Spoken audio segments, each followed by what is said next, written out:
Okay, so I lied. I was gonna go home and try to set myself up at home, but it just was bothering me that pouch wasn't right. So now I've gone back, stretched it out a little more evenly, and I've done 3 inches worth here. So I've got 3 green strands on the right, 3 greens, or 1 green and 2 blacks on the left. You get everything untangled here.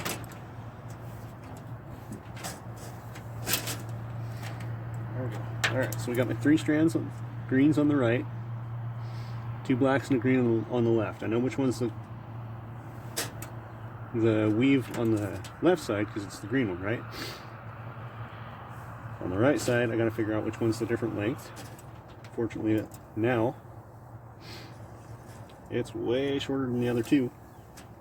So I'm going to drop that guy. So that puts both of these guys at they just happen to be at the top here, so I'm just going to drop those guys out of my 4 strand. Look back down here at the bottom. See, I got the 2 on the bottom here. The green one is on the very bottom at the moment, and it's going to the right, which means I need to pick up on the left again. So I'm going to be grabbing the black one, not the green one. Split the 2, come back around, pull it tight. Just did the left, so we're going to go right side, around the back, split the 2 on the left, come back around to the right, pull it tight. Left side splits the 2 on the right, comes back around to the left. Now we're back to a 4 strand round braid. You see what that's doing here? It just leaves those 2 guys dangling off down here at the back. We'll clean those up later. We're not worried about that right now. Just don't get them into your strand as you're working along. Once you get some distance here, it won't be too hard to keep those guys separated, but just make sure you don't get confused in those first few weaves. Now, just because of the way that I started out this braid, I wasn't really paying attention. I'm just trying to get going. But you notice here, we've got like a spiral pattern. Green, black, green, black, green, black, green, black. Now, look at what happened down here. Just because of the way that I started that braid, now I've got straight lines, black and green, black and green. So, depending on how you start it, it might come out looking a little different, and that's fine. Just make sure that it stays that way all the way through your cord. Otherwise, you know that you got a mix-up in there somewhere.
Who knows, maybe I'll actually get this done before it gets too dark to see.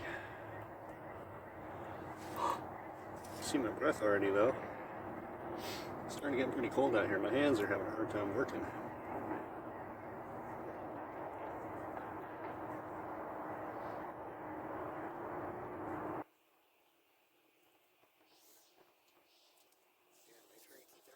While you're going, make sure you work out those back braids, because man, that back braiding can really mess with you.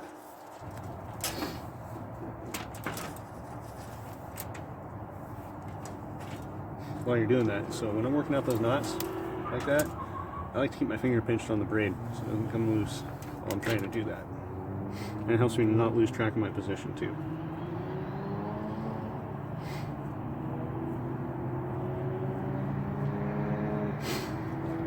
So here it is. What time is it now? I don't even know.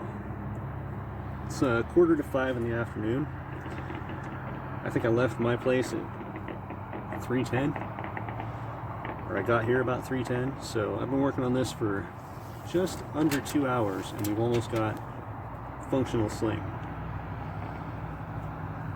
So once you get some practice on you, I mean, like, man, you can bust these things out, make them for your friends. I sat down a week or two ago over the weekend, used up all of the 550 paracord that I had that I'd accumulated for a while, making some slings for some friends,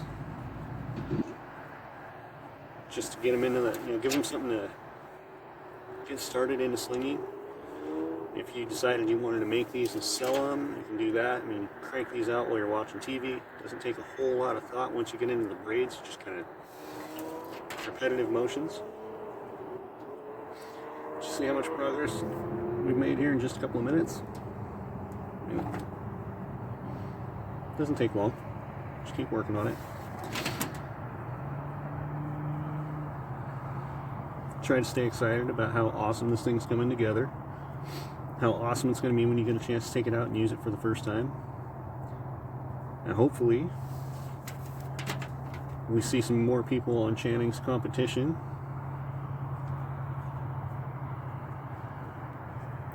Because slinging is an awesome sport. It's great exercise. It's fun stuff.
Cold.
Okay guys, so now we're getting close to the end. I've been working on this thing for a few minutes here.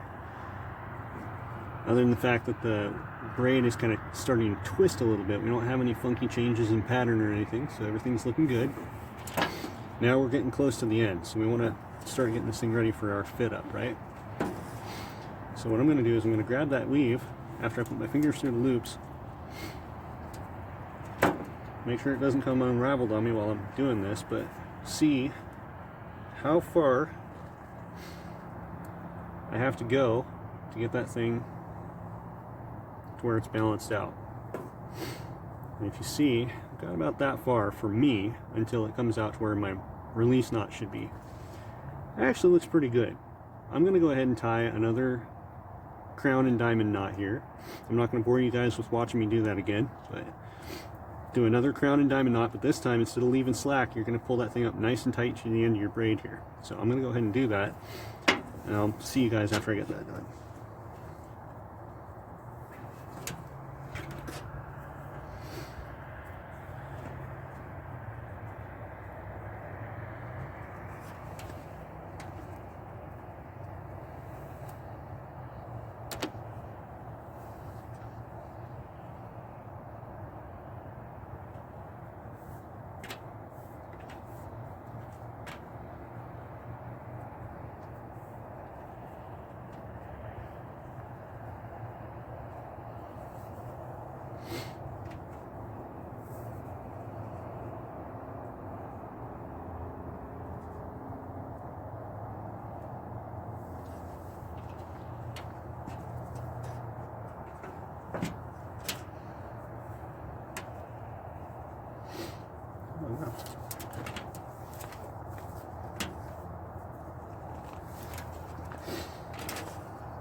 So now that I've done this, it's not pretty.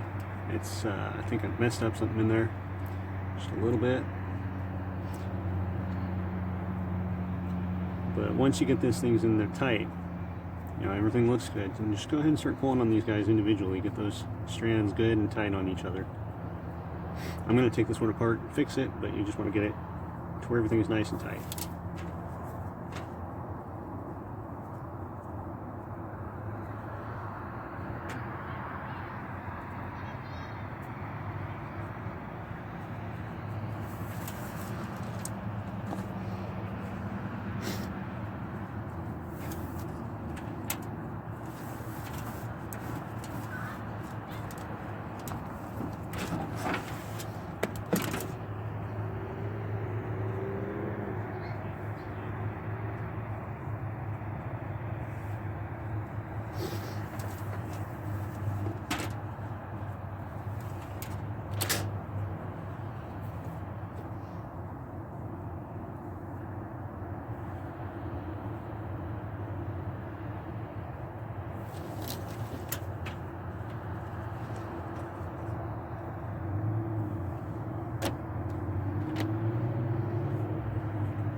Okay, I'm liking that better.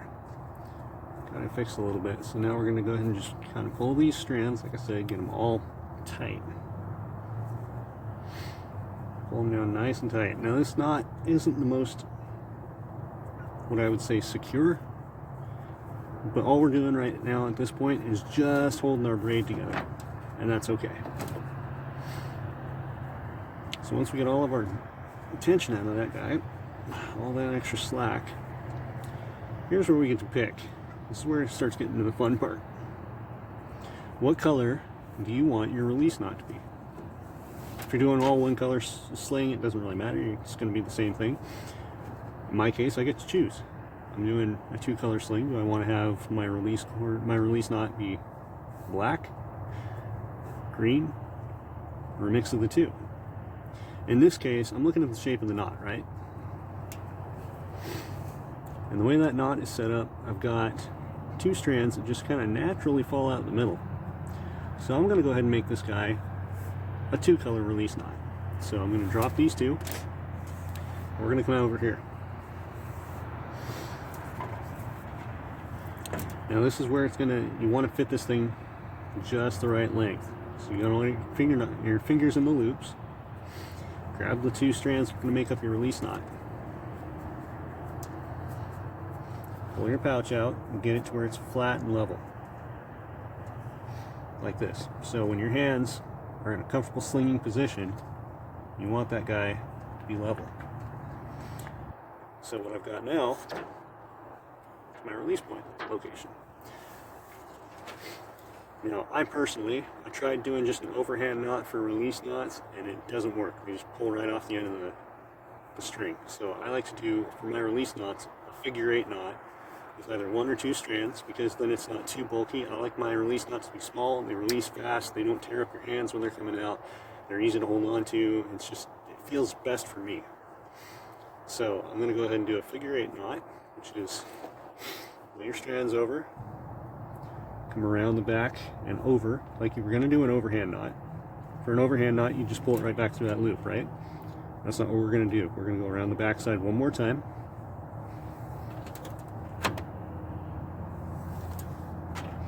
And then we go up and through that loop.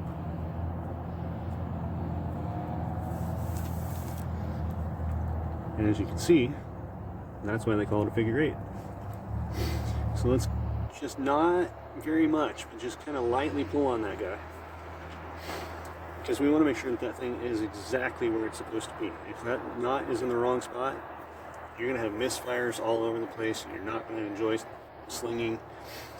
So I'm grabbing it here by the knot, getting my hand in its comfortable slinging position, come back over, and it looks like it's pretty good. Maybe that top knot could get just a little bit longer. So all I'm going to do, because I'm not off by very much, is I'm just going to go ahead and kind of pull those guys tight, and as it does that, that knot's going to move up just a little bit. And then if I grab the bottom of that knot and give it a tug,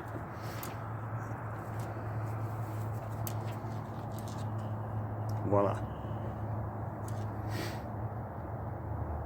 Now if I'd been a little more picky, you see how those don't line up? You can make those line up if you want to. It's not really critical. This is just about making it to where it's comfortable and it's going to be shootable. So now, here's where we start tying up all of our loose ends. Start away from the back. Come over here, working our way down. Got a couple of loose guys right here, right? Just don't want to get too close. Don't want to be too far. I'd say give it maybe 3/16 of an inch. I know it's really hard to see here, guys. I'm sorry, but just about 3/16 of an inch, and just nip that guy out right there. And now, I'm going to melt that guy down.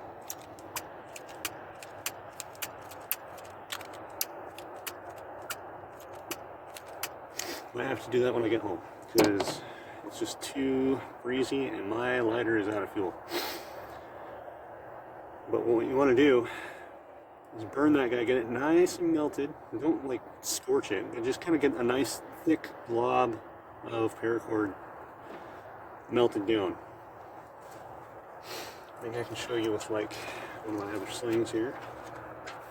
What that's going to look like. Let's do it this one. Because you don't want those guys to come out. So get yourself a nice thick glob of that paracord on there. Don't mash it down or anything, just let it kind of melt up and pull up, and then that keeps that guy from wanting to come out. So you'll nip the guys off there that were hanging off the one side. You get through your pouch, come around, and now there's those other two dangling out the other side that we dropped. So you nip those guys, melt those down. You've got the two that don't make up your release cord over here. So here's our release knot. So we're going to take these two, cut and melt those. And this is, I think, the most satisfying part of making a sling, in my opinion. I like to do, not necessarily a whip cracker, but I like to have a fuzz on the end of my slings. I think it does give it a little bit of a pop. It's not a crack like some of those guys that really get a nice cracker on theirs. This is more of a pop, but it can still make a really nice sound. I go 3 fingers from my knot. Just snip it off there. You see, this is all the extra paracord that I had left here. A little more than I needed. I'd say we got maybe 3-4 feet of extra paracord there, so it wasn't like we went way overboard on our estimate. And we're just gonna, you can go out and just start slinging this thing right away and let that thing fray out on its own. I like to give it a little help because I really like to get that thing looking as cool as possible right off the bat. Just kind of roll that paracord in your fingers and you see it starting to come undone. Once it starts to fray like that, and as you use it, it's just going to keep getting more and more so. Until eventually, after you've been using it for a while, you end up with a tassel like that. It just gets a nice little pop to it at the end. It's kind of fluffy, so it doesn't make like a solid crack like a gunshot, but it's going to have a nice little pop. Sounds pretty cool. But anyways, I'm going to head back home. I've got another lighter at home, and I'll show you, once we get this thing all wrapped up, what this thing looks like. So thanks for tuning in. I'll see you guys in a little bit. So here we are. I've cleaned this thing back up. See, I've taken the ends, melted them down with a torch, a little glob paracord, kind of keep that thing from coming undone. So I've trimmed up all the ends, and that's where we're at so far. Now this is a usable sling just the way it is, but like I said, this style kind of copies Practical Paracord's smile design that goes across here and makes it so that something can't just fall through the middle here. So I'll show you how to get that done.